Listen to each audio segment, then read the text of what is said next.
I'm your cult boyfriend, and I ask that you yield the floor and let me speak. Mr. Smith Goes to Washington, 1939 Frank Capra film starring Jean Arthur, Jimmy Stewart, Claude Rains, and Edward Arnold is a masterpiece.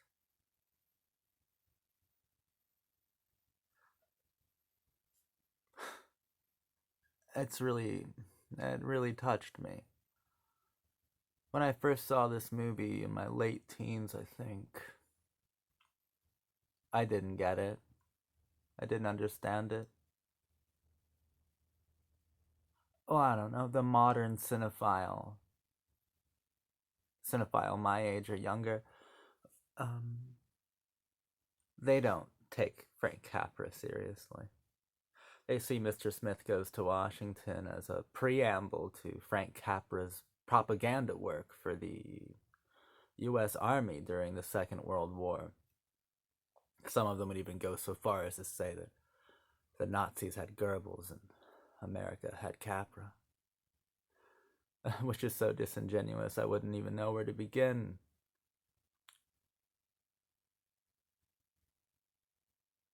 Mr. Smith Goes to Washington is a brilliant movie, and if you'd like to view it as propaganda, I'm sure you can argue that it is. It's biased, certainly. Um, is it intended to mislead the public? Arguably. Depends on how much faith you have in democracy. Because it's definitely supposed to be inspiring and inspired. Can this kind of a film with these kinds of moral messages, with this overwhelming amount of sensitivity and sentimentality, can it be weaponized? Of course. The film itself recognizes the weaponization of the innocent. As we've covered in previous Capra videos, Frank Capra saw innocence as a virtue, as such a sensitive virtue that it seems childlike to cynical eyes. But it's a virtue that's also dangerous because innocence is extraordinarily malleable and can be malformed and manipulated and spun in any direction that certain powerful and wealthy individuals or systems see fit. Innocence wouldn't be so innocent if it wasn't so easy to corrupt. So, of course, the weaponization of this kind of film is recognized by the film itself.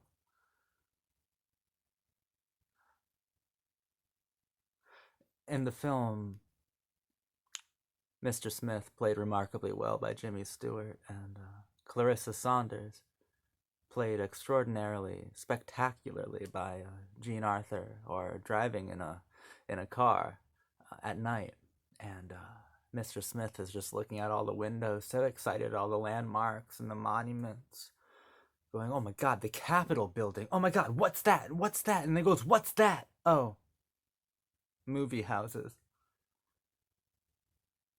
Movie houses are where you make the monuments now.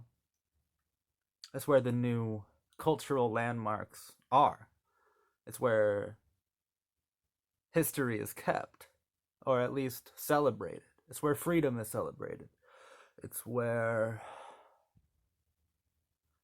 patriotism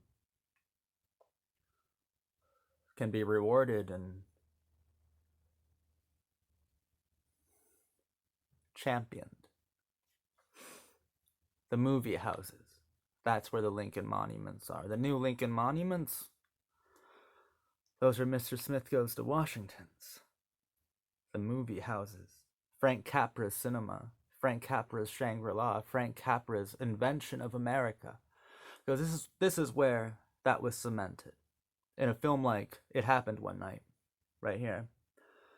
One of my favorite films ever made. Like, top three. It's kind of where Frank Capra began to converse with America, simultaneously creating it.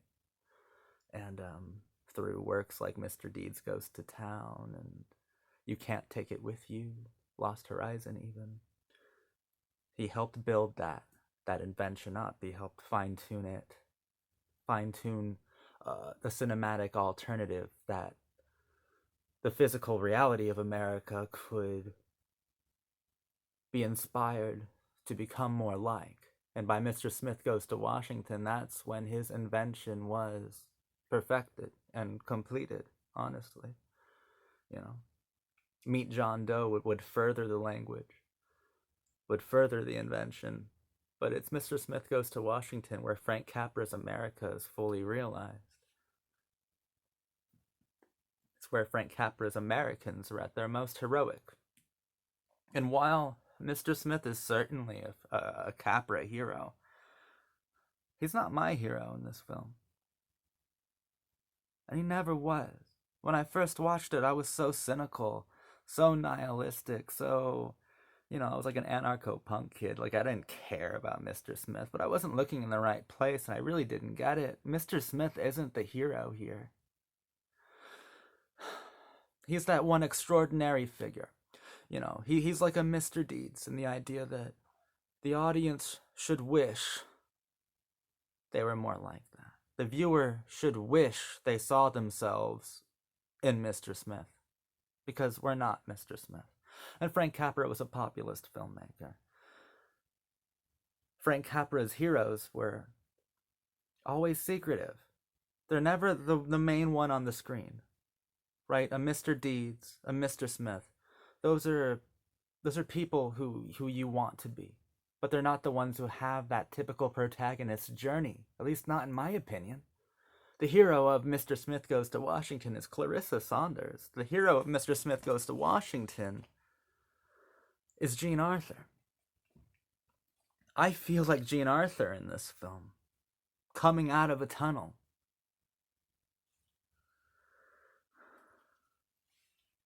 I feel like Clarissa Saunders.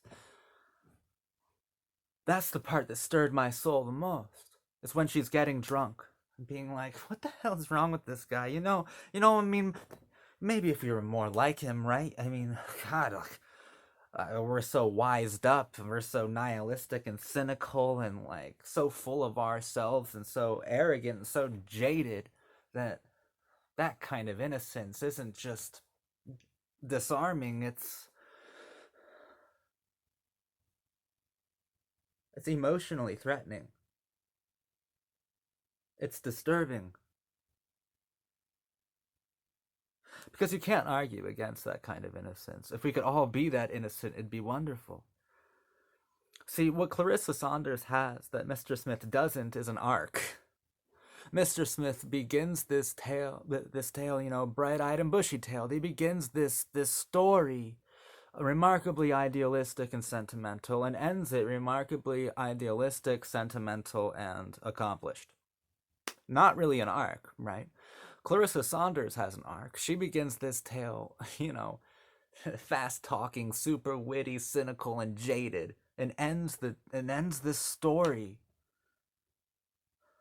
fully rediscovering her innocence, that sensitive part of herself. She ends this story the most sensitive feature of it, and the most important feature, the most significant one, coaching Mr. Smith along the way from the balcony. That's who Capra's talking to. Capra's talking to Jean Arthur. Capra's talking to Clarissa Saunders.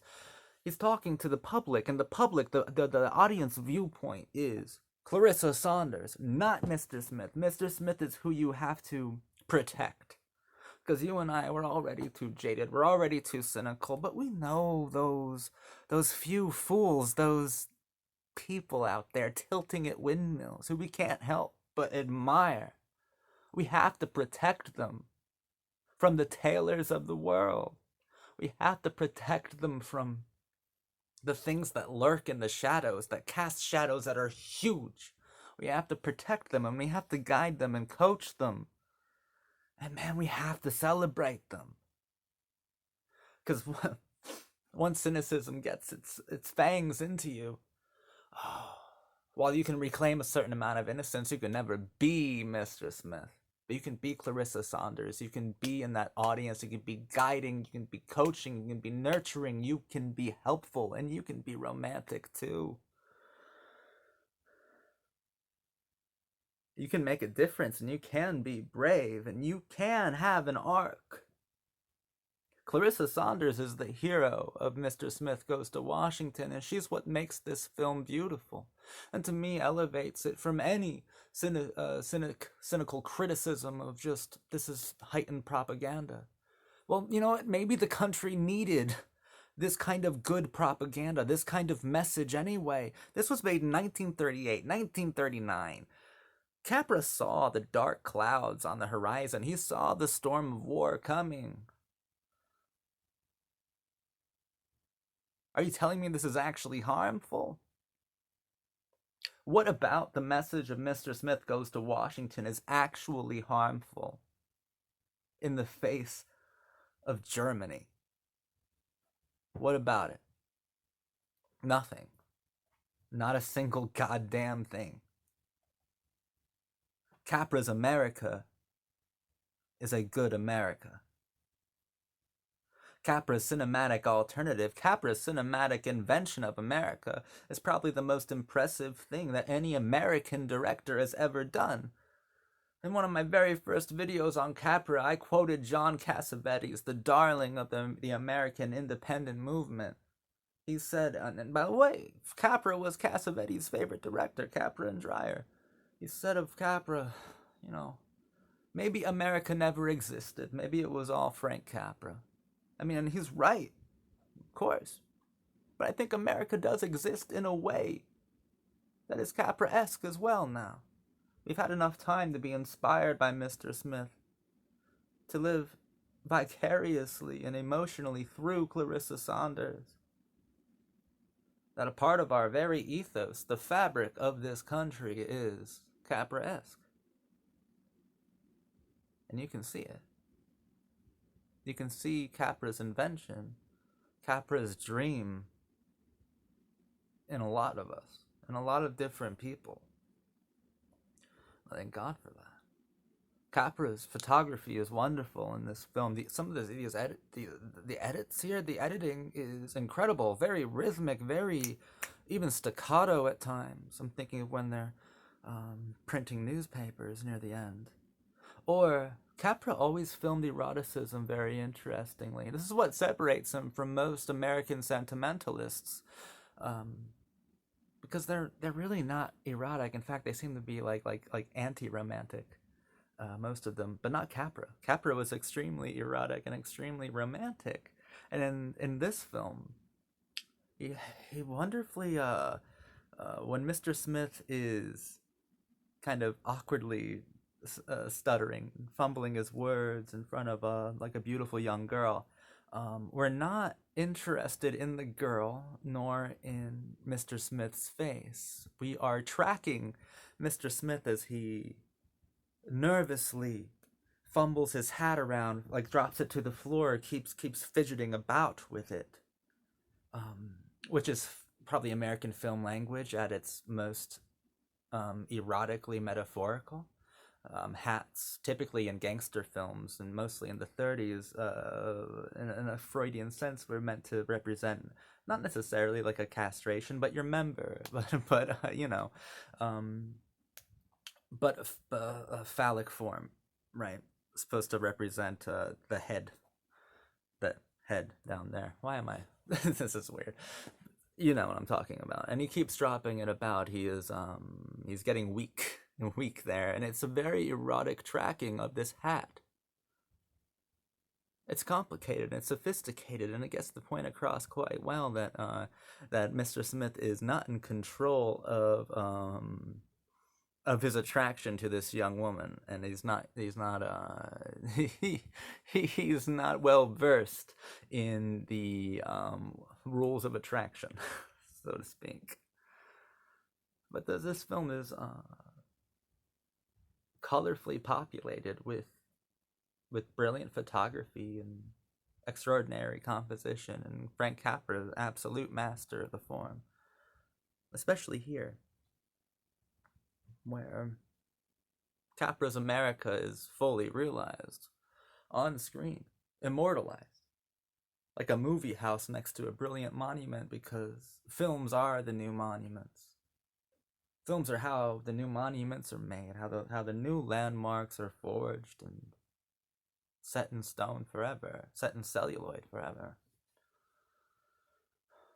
That's where you go to gaze now, at symbolic artifacts, 24 frames per second. And you can dream of a unified thing, some romantic quest, some windmill that you want to constantly lunge towards, attack, tilt. Some windmill somewhere. And you may have become too cynical, a bit nihilistic, certainly jaded. You've matured well past a necessity, a need for sensitivity. But the windmill's still there in all of us, because we're all Clarissa Saunders, we're all Jean Arthur in this film, and we're all coming out of that tunnel. And what do we see? We see beauty, we see freedom, we see the dream of equality. But what's that in the distance? It's that goddamn windmill. We all have our own private windmills. What would happen if we ran after it again? If we took a chance on chance itself, what would happen if we were so crazy as to be sensitive again, but powerful? Because we're mature now. It's like an earned sentimentality. It's an earned sensitivity. Well, no windmill, no impossible giant, no invisible monster. Nothing can stop us. Not so long as there are those ridiculous human beings, those individuals like Mr. Smith out there. They're few and far between. But there's a lot of Clarissa Saunders. That's you and I. That's us. We have to protect the Mr. Smiths. See, Mr. Smith, he went to Washington. He goes to Washington. He goes into the belly of the beast. You and I, Jean Arthur, Clarissa Saunders lives in Washington. We live in the belly of the beast. We know this place. We know the rumbling of its tummy. Only we can protect the Mr. Smiths of the world. Because freedom deserves to be represented. And monuments must never stop being built to inspire and to celebrate the insane optimism of our most wonderfully sensitive champions. Thank you for allowing me to have the floor. I've been your cult boyfriend. Mr. Smith Goes to Washington is one of the most startlingly remarkable films I've ever seen.